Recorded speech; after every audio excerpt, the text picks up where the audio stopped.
Salam jumpa, sahabat Mosaik Keluarga Katolik dimanapun Anda berada. Apa kabarnya Anda? Semoga Anda semua sehat-sehat ya. Senang sekali saya Katerina Utami dapat menjumpai Anda dalam acara Mosaik Keluarga Katolik. Obrolan seputar keluarga.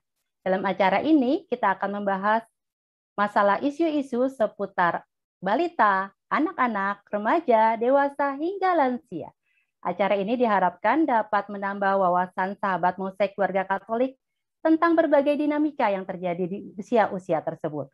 Bersama saya saat ini telah hadir secara virtual rekan saya Mia Syaneta. Dalam kesehariannya, rekan Syaneta banyak menangani masalah-masalah anak dan keluarga. Halo rekan Syaneta, apa kabarnya?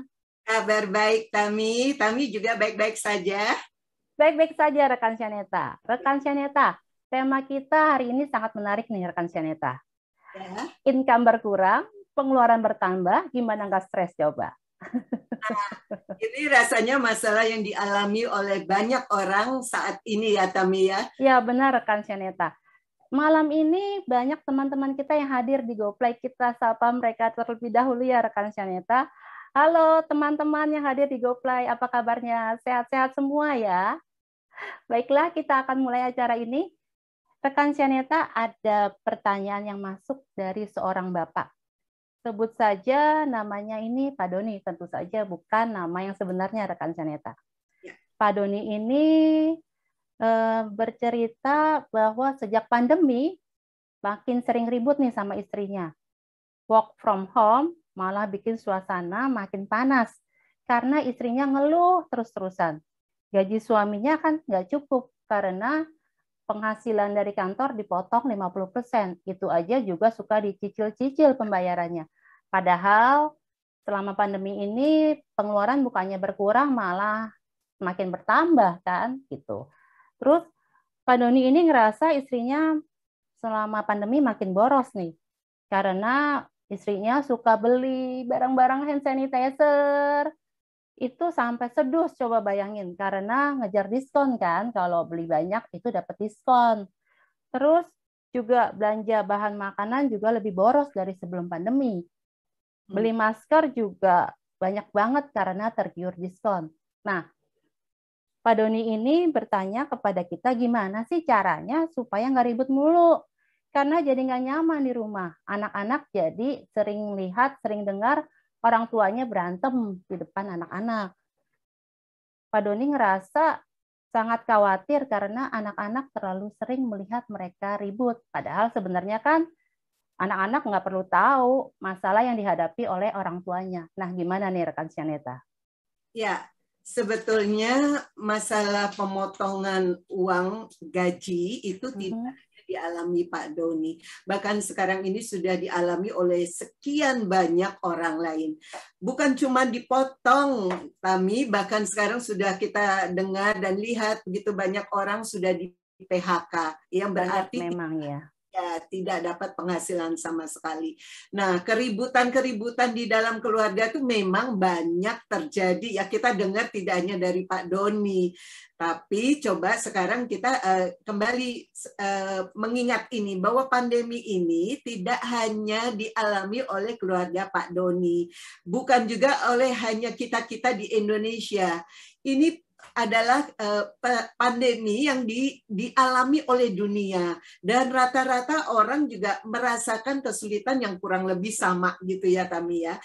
Cuma sekarang saya tadi kok ingin menanggapi dulu keluhan Pak Doni bahwa anak-anak ini menjadi terlalu sering melihat orang tua bertengkar. Tentu saja tidak baik ya, tidak sehat. Tapi saya kok kurang sependapat bahwa anak-anak itu nggak perlu tahu kesulitan yang dihadapi orang tuanya. Kenapa gini? Karena sekali lagi, orang tua harus bisa sebetulnya mengajar anak ya. Nanti kita bicarakan itu. Karena saya percaya bahwa di balik suatu kesulitan itu biasanya justru ada saja momentum positif yang bisa dimanfaatkan jika kita cukup jeli ya, Tami ya, termasuk dalam mendidik anak. Nah, rekan Syaneta, momentum positif seperti apa itu ya rekan Syaneta ya, dimaksud tadi? Yang saya maksud adalah hal positif yang muncul di tengah kesulitan, yang justru bisa kita manfaatkan untuk menjadi lebih baik. Nggak perlu menutup-nutupi kesulitan yang sedang dihadapi keluarga dari anak-anak. Biarkan anak-anak melihat dan belajar bahwa hidup itu nggak selamanya mudah. Ya, yang lebih penting pakai momentum itu untuk mengajari anak bagaimana cara yang terbaik untuk mengatasi masalah bersama tersebut. Orang tua kan nggak akan selamanya bisa mendampingi anak, ya kan, Tami? Iya, benar itu. Alangkah baiknya jika kesulitan sekarang, kesulitan bersama loh, sekali lagi, bisa dimanfaatkan orang tua untuk mengajar anak-anaknya ilmu kehidupan. Ya, oleh sebab itu jangan atasi masalah hanya dengan pertengkaran saja, ya, karena kalau bertengkar terus orang tua tanpa ada solusi, bahayanya adalah anak belajar bahwa menyelesaikan segala sesuatu itu harus lewat pertengkaran. Nanti siapa yang menang ya itu yang dituruti kata-katanya, itu sama sekali salah, ya. Jadi lebih baik ajaklah pasangan hidup dan anak untuk berdiskusi masalahnya apa sih kita, lalu apa sih solusi yang bisa diupayakan gitu. Nah, kebanyakan keributan itu terjadi karena apa, Tami? Karena masing-masing pihak merasa benar, kan? Iya. Jadi masing-masing pihak itu sibuk pada mencari siapa yang salah. Ya, jadi itu salah kamu sih, kamu terlalu boros lah, kamu borong segala macam sanitizer, masker, segala. Cuman berpikir siapa yang salah. Padahal jauh lebih baik kalau tidak menunjuk ke siapa yang salah, tapi justru berpikir apa nih yang salah, apa.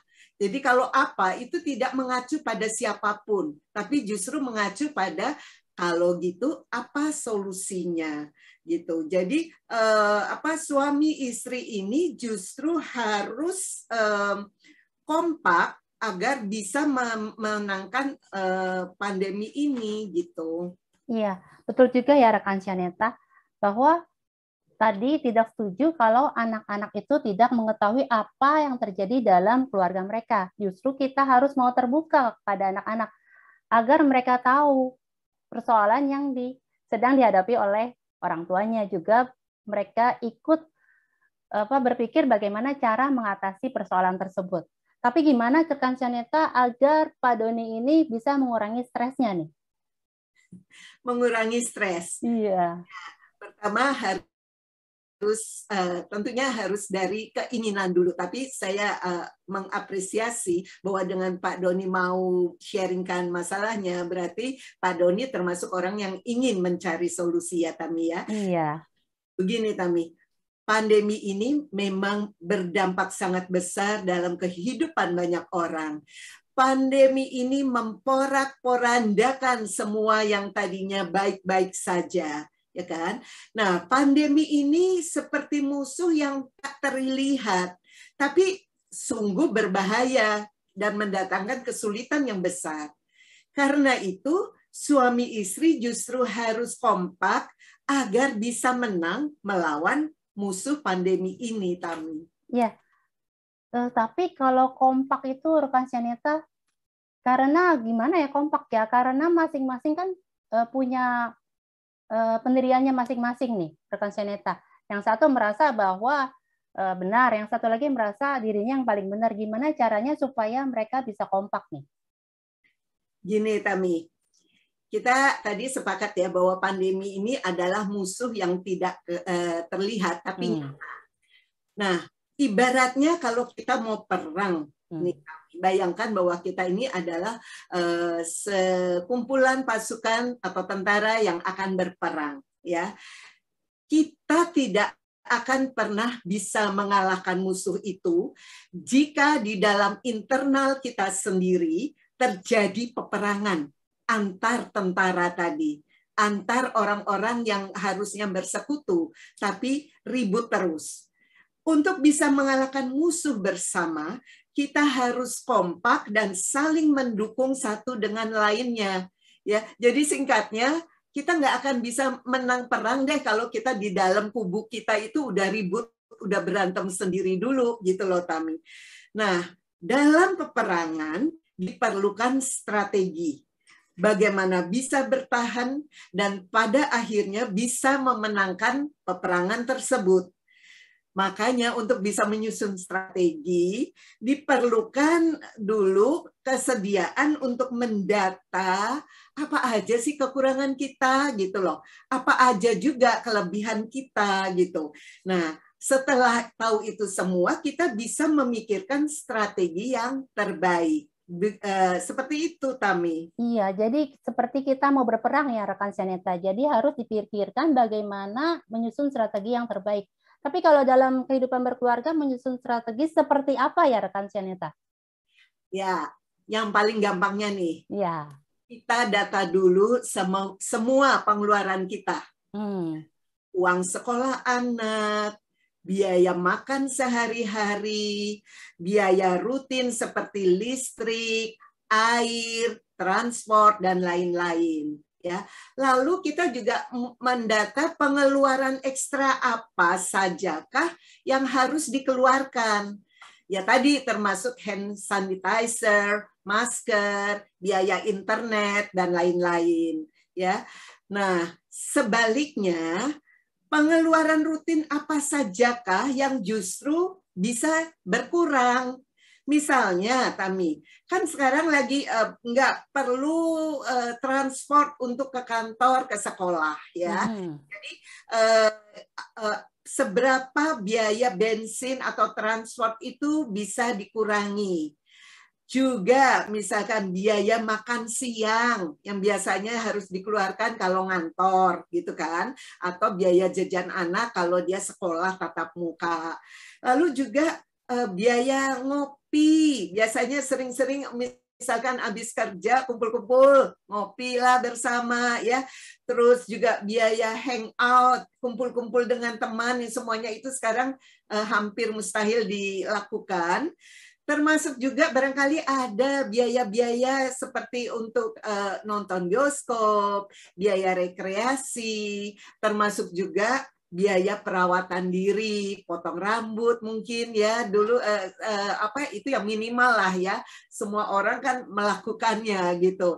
Belum lagi kalau ada perawatan-perawatan lain. Nah itu didata dulu. Jadi tadi pengeluaran rutin apa yang masih harus tetap dilakukan, lalu juga pengeluaran apa yang menjadi tidak perlu ya diadakan. Kalau sudah didata semua, maka kita akan bisa lebih jelas ngelihat berapa sih kurangnya sekarang karena gaji berkurang 50% gitu kan. Nah, ternyata pengeluaran kita yang tidak bisa dikurangi sekarang yang sudah disusun dan sudah dipikirkan, ternyata ada sejumlah segini. Berarti kita masih kurang segini loh gitu loh. Nah, kalau sudah bisa lebih jelas dilihat berapa kurangnya, maka mari dipikirkan bersama gimana bisa memenuhi kekurangan ini. Apa saja yang masih bisa kita hemat, ya. Lalu apa saja yang bisa menghasilkan tambahan income. Yang menyangkut tambahan income ini nggak perlu malu atau gengsi selama yang kita kerjakan itu halal. Nah, setuju tuh rekan Seneta. Jadi salah satu caranya adalah untuk melakukan penghematan tadi ya rekan Seneta.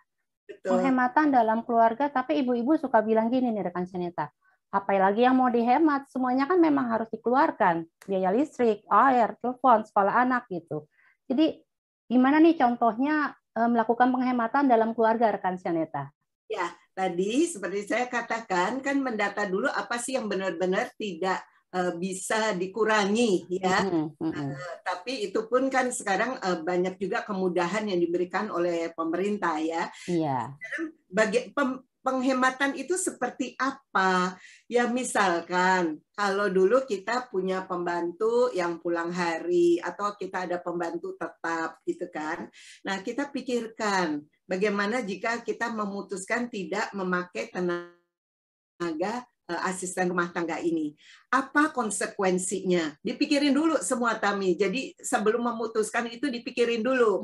Kalau misalkan pembantu ini tadi si ibu atau nyonya rumah ini ingin bekerja di bidang catering misalkan, tentu butuh pembantu ya. Jadi dipikirkan sesuai dengan kebutuhan masing-masing. Jadi kalau misalkan diputuskan untuk tidak mengambil pembantu, dipikirkan dulu konsekuensinya. Gimana pembagian tugas di dalam keluarga? Siapa mengerjakan apa gitu loh.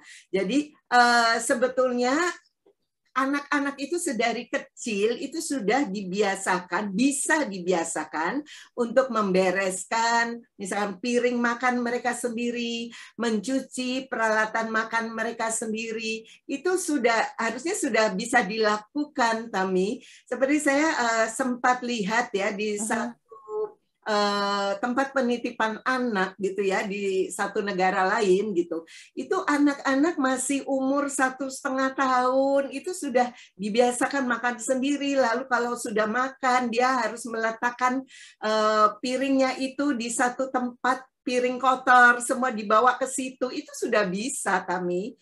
Jadi mereka diajar untuk lebih mandiri. Jadi mereka itu bisa membantu ibunya dalam mengurus rumah tangga gitu ya, rekan Syaneta ya. Betul. Jadi anak-anak itu dibiasakan paling nggak ngurusi barang-barangnya sendiri. Jangan selalu mamah yang harus membereskan gitu. Nah, pembagian tugas yang baik di antara anggota keluarga bisa menghemat biaya mempekerjakan pembantu atau asisten rumah tangga tadi ya. Lalu penghematan lain misalkan, kalau dulu kan biasanya apalagi kalau kerja gitu, pergi makan ke restoran gitu ya, atau ke kafe, ke kantin gitu. Nah, sekarang ini saat berkumpul di rumah, ada baiknya bagaimana dipikirkan juga memasak sendiri makanan untuk keluarga. Ya, jadi otomatis itu semua biaya yang bisa dihemat, nggak berasa tapi jumlahnya kalau di total besar juga loh, Tami. Iya benar itu rekan Syaneta. Jadi biaya makan di luar dengan biaya masak sendiri itu beda banget memang ya. Ya. Dan ini sekaligus merespon keluhan Pak Doni tadi tentang istrinya yang dia mengatakan belanjanya lebih banyak, bahan makanan tuh kok sekarang lebih boros gitu. Nah, dalam hal ini Pak Doni perlu dilihat dulu, kalau memang dipakai untuk konsumsi sehari-hari keluarga ya nggak boleh marah lah ya, karena memang semua anggota keluarga kan makannya di rumah ya. Nah, kecuali kalau sudah dibeli, dibuang-buang gitu. Nah, itu boleh dikomplain sedikit. Nah, bagaimana kalau repot memasak sendiri? Ini ada juga tips yang diceritakan oleh ibu-ibu lain, bahwa mereka membiasakan untuk paling tidak memasak nasi sendiri, Tami. Sehingga saat beli makanan itu nggak perlu berikut nasinya. Jadi, pesennya hanya lauk pauk saja gitu loh. Bahkan kalau sayur yang mudah dikerjakan, hanya numis segala yang mudah, itu mereka lakukan sendiri sehingga mereka hanya perlu membeli makanan untuk melengkapi yang dalam jumlah yang tidak perlu terlalu banyak. Itu juga bisa dilakukan. Dengan kata lain, jadi ibu-ibu harus mulai belajar untuk memasak yang kecil-kecil, yang ringan-ringan begitu ya rekan Syaneta. Karena sudah banyak resep-resep di online, YouTube dan sebagainya. Begitu ya. Sebetulnya nggak ada alasan untuk, oh saya nggak bisa masak kok, gitu kan. Saya kalau masak itu ada tersedia. Itu ada salah satu juga keuntungannya dengan work from home atau stay at home ini gitu ya kan. Nah, selain itu penghematannya apa aja? Ini yang perlu juga dibicarakan dengan Ibu Doni tadi.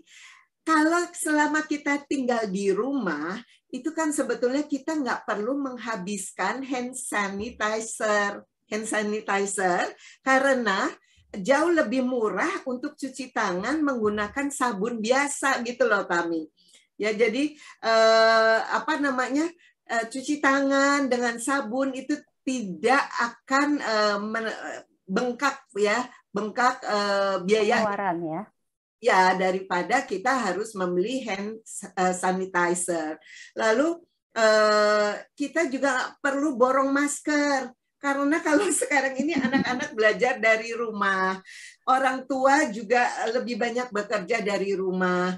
Belilah masker secukupnya saja. Nanti sesuai kebutuhan, kalau memang benar-benar perlu, baru beli.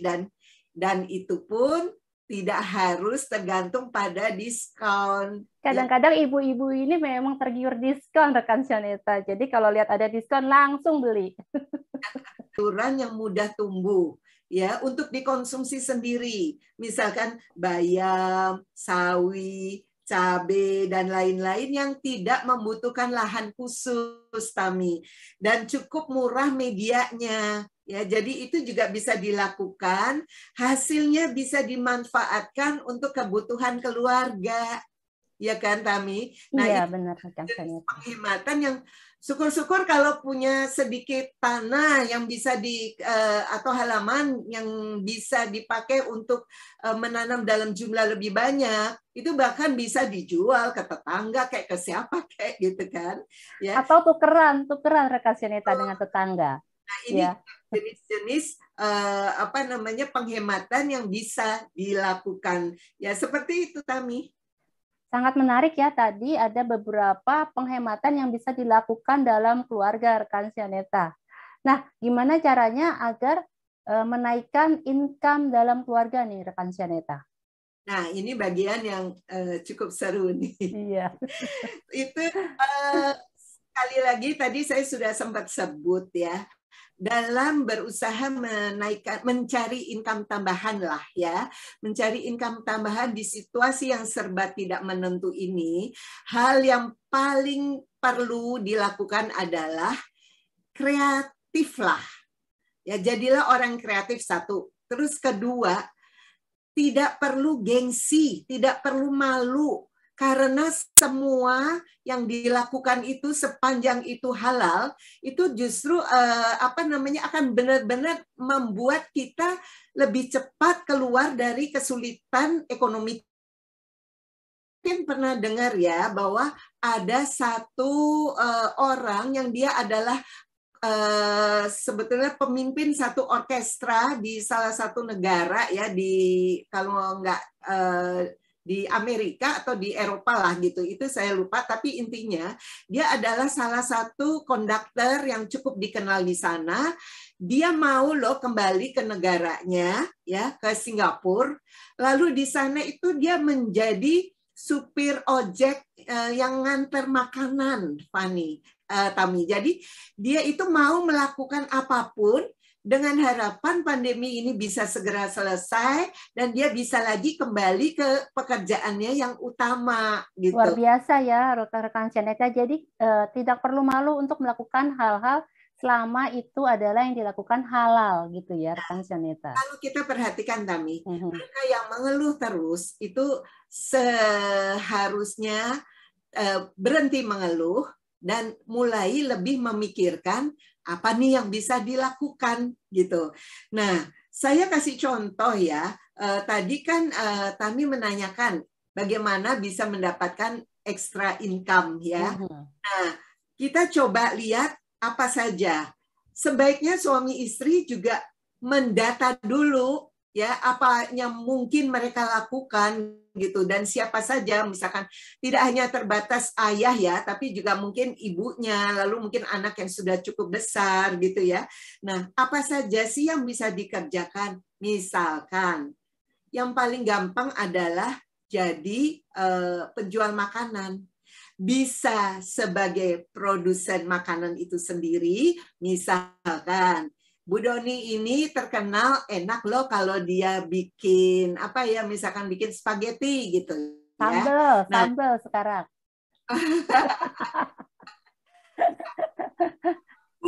apapun yang kira-kira diminati oleh banyak orang gitu ya, tentunya saja harus dipikirkan ya makanan-makanan yang menjadi favorit banyak orang ya, yang lebih cepat laku gitu. Lalu juga snack gitu ya, misalkan bisa. Itu juga sebetulnya jangan lagi menghakimi diri sendiri dengan bilang saya nggak pengalaman masak. Tadi Tami udah sempat ngomong kan bahwa sekarang ini kita dimanjakan oleh internet ya. Kalau kita bisa nyari dimanapun resep-resep. Kita bisa lihat gitu. Kita bisa lihat mana sih yang dari catatan-catatan itu yang kira-kira banyak peminatnya.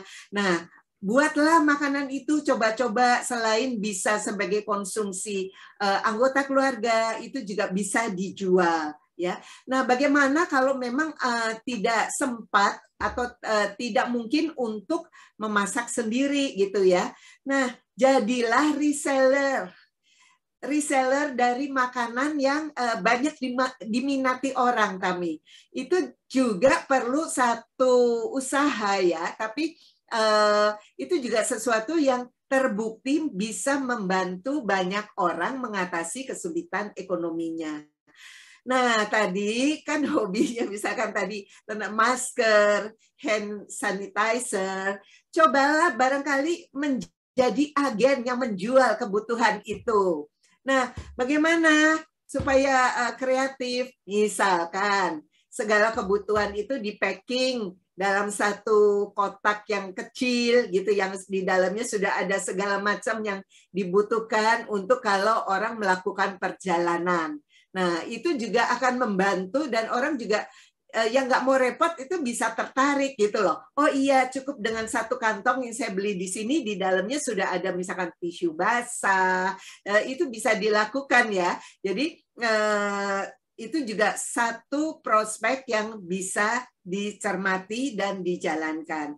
Apalagi kita lihat saat ini selalu disarankan bagaimana meningkatkan imunitas tubuh ya. Nah, bagaimana kalau kita mencoba juga menjual minuman kesehatan gitu loh. Jadi jangan malu jadi mbok jamu.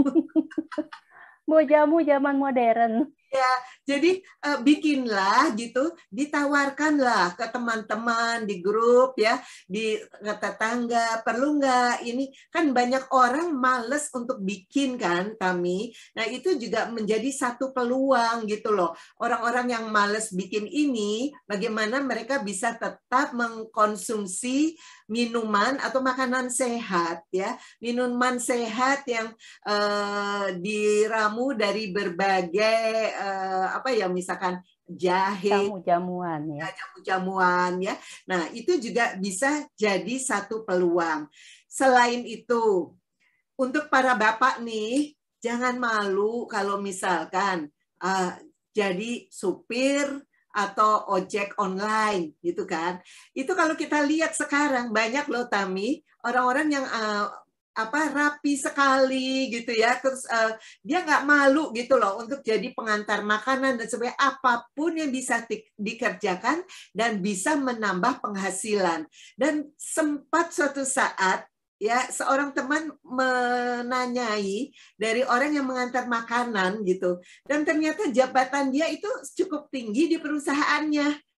Dia memangku jabatan sebagai manajer dari satu divisi, tapi dia mau loh jadi pengantar makanan karena dia bilang gitu loh, gengsi saya tidak mengenyangkan saya dan keluarga saya. Itu sesuatu yang luar biasa, ya kan Tami?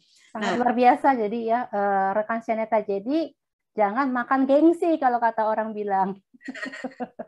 Ya, ya. Lalu juga ada juga misalkan terima jasa titip. Ya. Oh iya, benar. Kebetulan kita bisa keluar, misalkan suami bisa keluar pergi ke daerah mana, mau beli keperluan apa.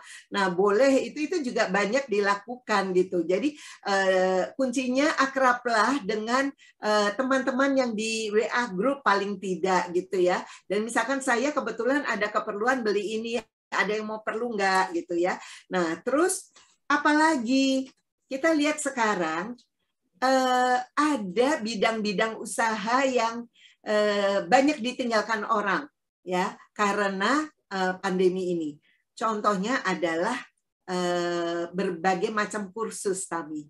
Ya, kalau kita lihat, kalau dulu orang tua mengantar anaknya ke kursus, sekarang rata-rata itu kan tidak, kecuali yang bisa online, oke? Nah, bagaimana kalau ibu atau bapak itu punya keahlian untuk menjadi guru les pelajaran misalkan?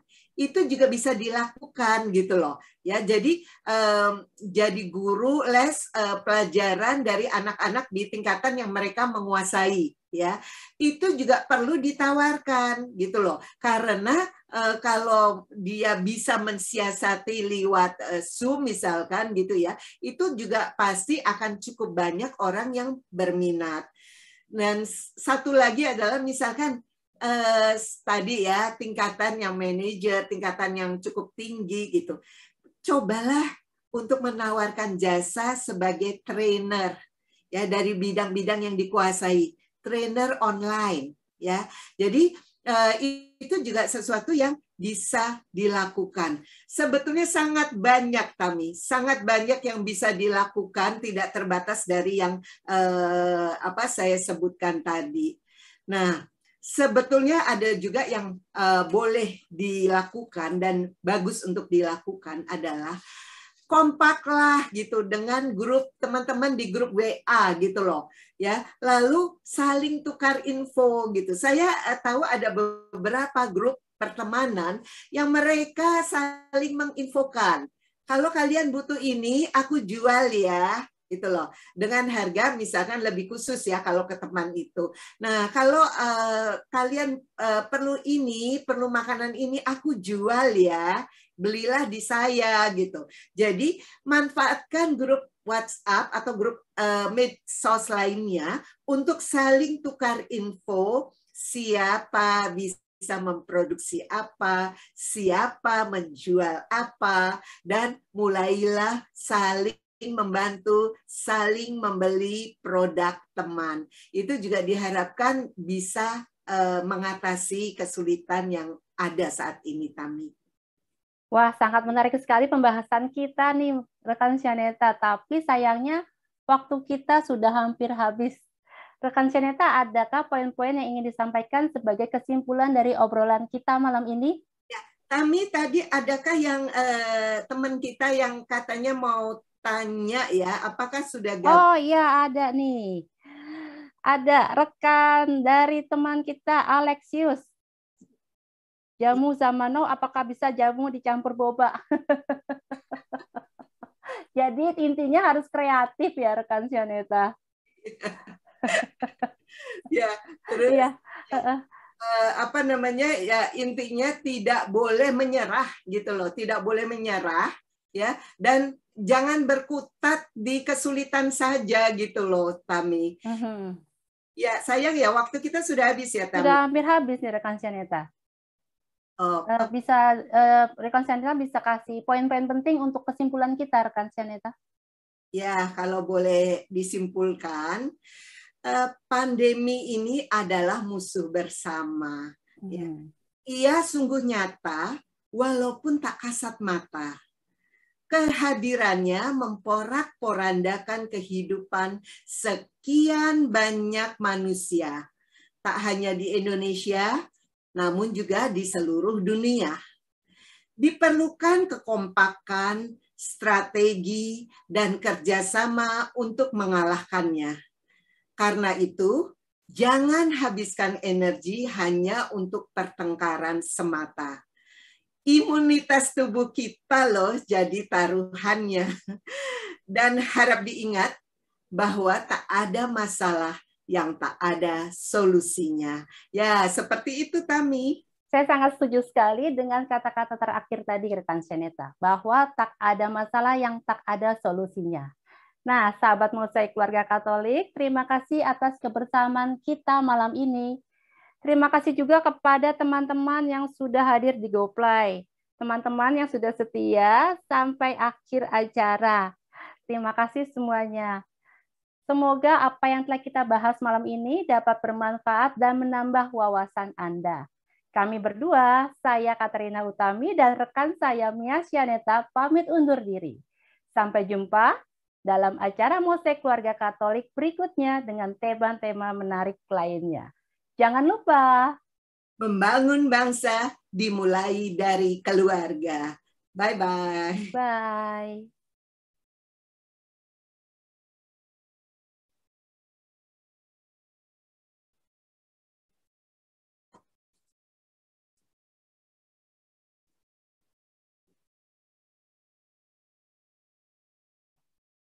Thank you.